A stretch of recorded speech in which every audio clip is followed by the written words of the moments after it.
ইন্না জালজালাতাস সাআতি শাইউন আযীম।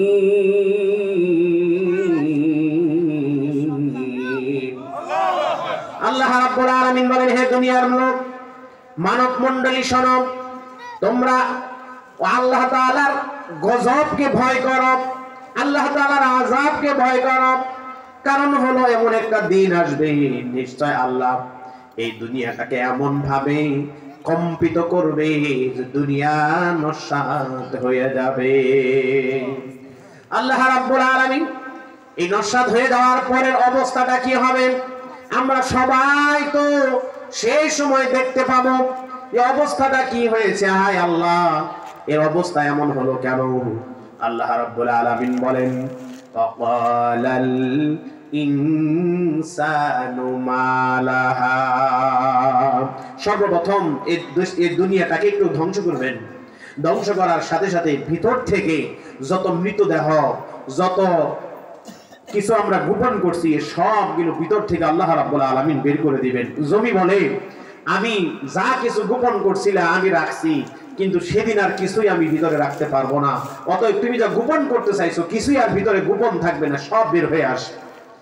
আল্লাহ পাক 24 পারার 18 নম্বর পৃষ্ঠার মধ্যে বলেন, ওয়াকালু লিজুলুদিহিম লিমা শাহিদতুম আলাইনা ক্বালু আনতাকানা আল্লাহুল্লাযী আনতাকা কুল্লা শাইইন ওয়া হুয়া খালাকাকুম আউওয়ালা মাররাতিন ওয়া ইলাইহি তুরজাউন।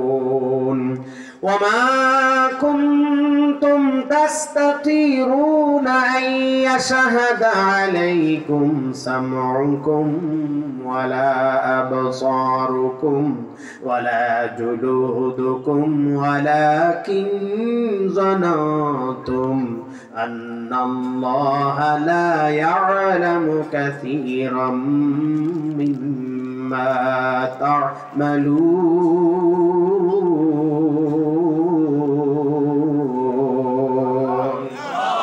আল্লাহ রাব্বুল আলামিন বলেন, ও দুনিয়ার মানুষ শোনো, ওমা কুনতুম তাস্তাতিরুনা, তোমরা দুনিয়াতে যখন অপরাধমূলক কাজ করতে, গোপন করার চেষ্টা করতে, একবারও চিন্তা করো নাই যে তোমার চোখ দেখতেছে, তোমার কান শুনতেছে, তোমার চামড়াগুলো অনুধাবন করছে।